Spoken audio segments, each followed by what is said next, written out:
شروع اللہ کے نام سے جو بڑا مہربان نہایت رحم والا ہے۔ الف لام را، یہ خدا کی کتاب اور قرآن روشن کی آیتیں ہیں۔ کسی وقت کافر لوگ آرزو کریں گے کہ اے کاش وہ مسلمان ہوتے۔ اے محمد صلی اللہ علیہ وآلہ وسلم، ان کو ان کے حال پر رہنے دو کہ کھا لیں اور فائدے اٹھا لیں، اور طول عمل ان کو دنیا میں مشغول کیے رہے۔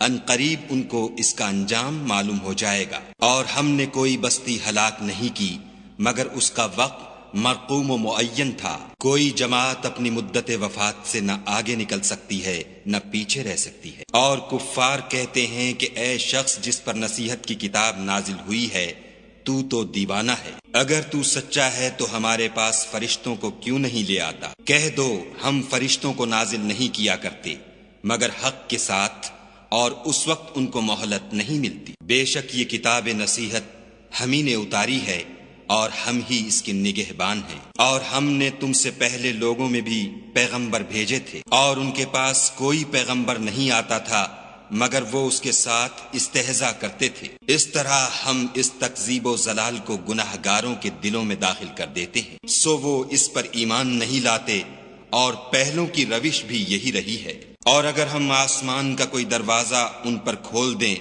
اور وہ اس میں چڑھنے بھی لگیں تو بھی یہی کہیں گے کہ ہماری آنکھیں مخمور ہو گئی ہیں، بلکہ ہم پر جادو کر دیا گیا ہے۔ اور ہم ہی نے آسمان میں برج بنائے اور دیکھنے والوں کے لیے اس کو سجا دیا، اور ہر شیطان راندہ درگاہ سے اسے محفوظ کر دیا۔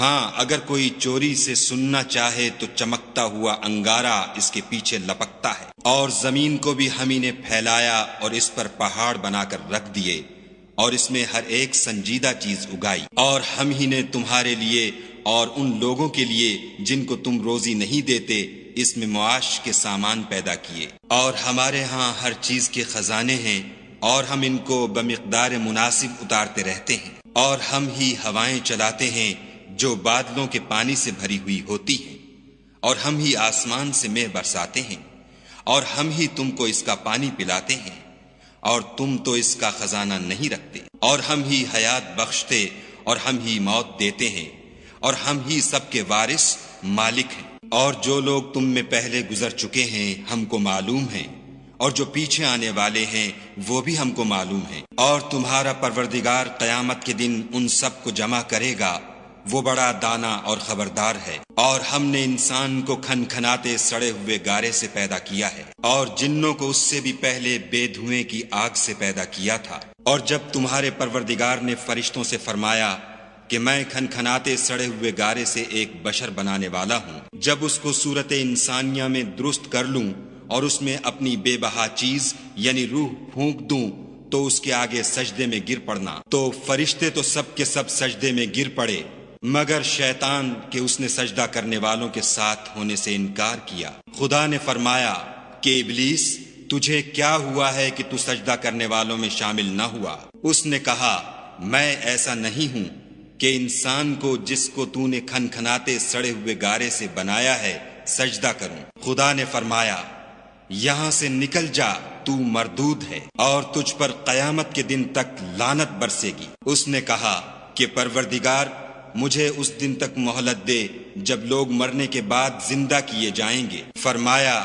کہ تجھے مہلت دی جاتی ہے وقت مقرر یعنی قیامت کے دن تک۔ اس نے کہا کہ پروردگار جیسا تو نے مجھے رستے سے الگ کیا ہے میں بھی زمین میں لوگوں کے لیے گناہوں کو آراستہ کر دکھاؤں گا اور سب کو بہکاؤں گا۔ ہاں ان میں جو تیرے مخلص بندے ہیں ان پر قابو چلنا مشکل ہے۔ خدا نے فرمایا کہ مجھ تک پہنچنے کا یہی سیدھا رستہ ہے۔ جو میرے مخلص بندے ہیں ان پر تجھے کچھ قدرت نہیں کہ ان کو گناہ میں ڈال سکے، ہاں بدراہوں میں سے جو تیرے پیچھے چل پڑے۔ اور ان سب کے وعدے کی جگہ جہنم ہے، اس کے 7 دروازے ہیں، ہر ایک دروازے کے لیے ان میں سے جماعتیں تقسیم کر دی گئی ہیں۔ جو متقی ہیں وہ باغوں اور چشموں میں ہوں گے، ان سے کہا جائے گا کہ ان میں سلامتی اور خاطر جمع سے داخل ہو جاؤ، اور ان کے دلوں میں جو کدورت ہوگی ان کو ہم نکال کر صاف کر دیں گے، گویا بھائی بھائی تختوں پر ایک دوسرے کے سامنے بیٹھے ہوئے ہیں۔ نہ ان کو وہاں کوئی تکلیف پہنچے گی اور نہ وہ وہاں سے نکالے جائیں گے۔ اے پیغمبر صلی اللہ علیہ وآلہ وسلم، میرے بندوں کو بتا دو کہ میں بڑا بخشنے والا اور مہربان ہوں، اور یہ کہ میرا عذاب بھی درد دینے والا عذاب ہے۔ اور ان کو ابراہیم کے مہمانوں کا احوال سنا دو۔ جب وہ ابراہیم کے پاس آئے تو سلام کہا۔ انہوں نے کہا کہ ہمیں تو تم سے ڈر لگتا ہے۔ انہوں نے کہا کہ ڈریے نہیں، ہم آپ کو ایک دانش مند لڑکے کی خوشخبری دیتے ہیں۔ وہ بولے کہ جب مجھے بڑھاپے نے آ پکڑا تو تم خوشخبری دینے لگے، اب کاہے کی خوشخبری دیتے ہو؟ انہوں نے کہا کہ ہم آپ کو سچی خوشخبری دیتے ہیں، آپ مایوس نہ ہوجیے۔ ابراہیم نے کہا کہ خدا کی رحمت سے میں مایوس کیوں ہونے لگا؟ اس سے مایوس ہونا گمراہوں کا کام ہے۔ پھر کہنے لگے کہ فرشتوں تمہیں اور کیا کام ہے؟ انہوں نے کہا کہ ہم ایک گناہ گار قوم کی طرف بھیجے گئے ہیں کہ اس کو عذاب کریں، مگر لوط کے گھر والے کہ ان سب کو ہم بچا لیں گے، البتہ ان کی عورت کہ اس کے لیے ہم نے ٹھہرا دیا ہے کہ وہ پیچھے رہ جائے گی۔ پھر جب فرشتے لوط کے گھر گئے تو لوط نے کہا تم تو ناآشنا سے لوگ ہو۔ وہ بولے کہ نہیں، بلکہ ہم آپ کے پاس وہ چیز لے کر آئے ہیں جس میں لوگ شک کرتے تھے، اور ہم آپ کے پاس یقینی بات لے کر آئے ہیں اور ہم سچ کہتے ہیں۔ تو آپ کچھ رات رہے سے اپنے گھر والوں کو لے نکلیں اور خود ان کے پیچھے چلیں، اور آپ میں سے کوئی شخص پیچھے مڑ کر نہ دیکھے، اور جہاں آپ کو حکم ہو وہاں چلے جائیے۔ اور ہم نے لوط کی طرف وحی بھیجی کہ ان لوگوں کی جڑ صبح ہوتے ہوتے کاٹ دی جائے گی، اور اہل شہر لوط کے پاس خوش خوش دوڑے آئے۔ لوط نے کہا کہ یہ میرے مہمان ہیں، کہیں ان کے بارے میں مجھے رسوا نہ کرنا، اور خدا سے ڈرو اور میری بے آبروئی نہ کیجو۔ وہ بولے کیا ہم نے تم کو سارے جہان کی حمایت و طرفداری سے منع نہیں کیا؟ انہوں نے کہا کہ اگر تمہیں کرنا ہی ہے تو یہ میری قوم کی لڑکیاں ہیں، ان سے شادی کر لو۔ اے محمد صلی اللہ علیہ وآلہ وسلم، تمہاری جان کی قسم وہ اپنی مستی میں مدہوش ہو رہے تھے، سو ان کو سورج نکلتے نکلتے چنگھاڑ نے آ پکڑا، اور ہم نے اس شہر کو الٹ کر نیچے اوپر کر دیا اور ان پر کھنگر کی پتھریاں برسائیں۔ بے شک اس قصے میں اہل فراست کے لیے نشانی ہے، اور وہ شہر اب تک سیدھے رستے پر موجود ہے۔ بے شک اس میں ایمان لانے والوں کے لیے نشانی ہے، اور بن کے رہنے والے یعنی قوم شعیب کے لوگ بھی گناہ گار تھے، تو ہم نے ان سے بھی بدلہ لیا، اور یہ دونوں شہر کھلے رستے پر موجود ہیں۔ اور وادی ہجر کے رہنے والوں نے بھی پیغمبروں کی تکذیب کی، ہم نے ان کو اپنی نشانیاں دیں اور وہ ان سے منہ پھیرتے رہے، اور وہ پہاڑوں کو تراش تراش کر گھر بناتے تھے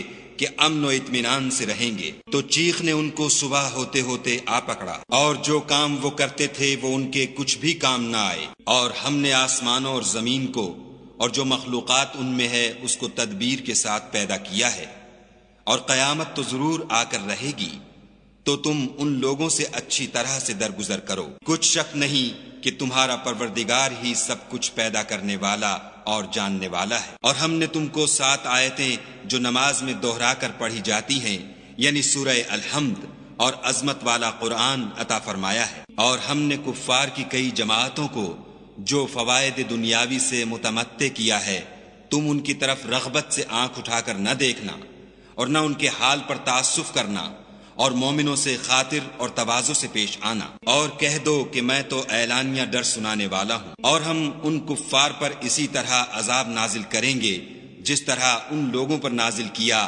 جنہوں نے تقسیم کر دیا، یعنی قرآن کو کچھ ماننے اور کچھ نہ ماننے سے ٹکڑے ٹکڑے کر ڈالا۔ تمہارے پروردگار کی قسم ہم ان سے ضرور پرسش کریں گے ان کاموں کی جو وہ کرتے رہے، پس جو حکم تم کو خدا کی طرف سے ملا ہے وہ لوگوں کو سنا دو، اور مشرکوں کا ذرا خیال نہ کرو۔ ہم تمہیں ان لوگوں کے شر سے بچانے کے لیے جو تم سے استہزاء کرتے ہیں کافی ہیں، جو خدا کے ساتھ اور معبود قرار دیتے ہیں، سو ان قریب ان کو ان باتوں کا انجام معلوم ہو جائے گا، اور ہم جانتے ہیں کہ ان کی باتوں سے تمہارا دل تنگ ہوتا ہے، تو تم اپنے پروردگار کی تسبیح کہتے اور اس کی خوبیاں بیان کرتے رہو، اور سجدہ کرنے والوں میں داخل رہو، اور اپنے پروردگار کی عبادت کیے جاؤ یہاں تک کہ تمہاری موت کا وقت آ جائے۔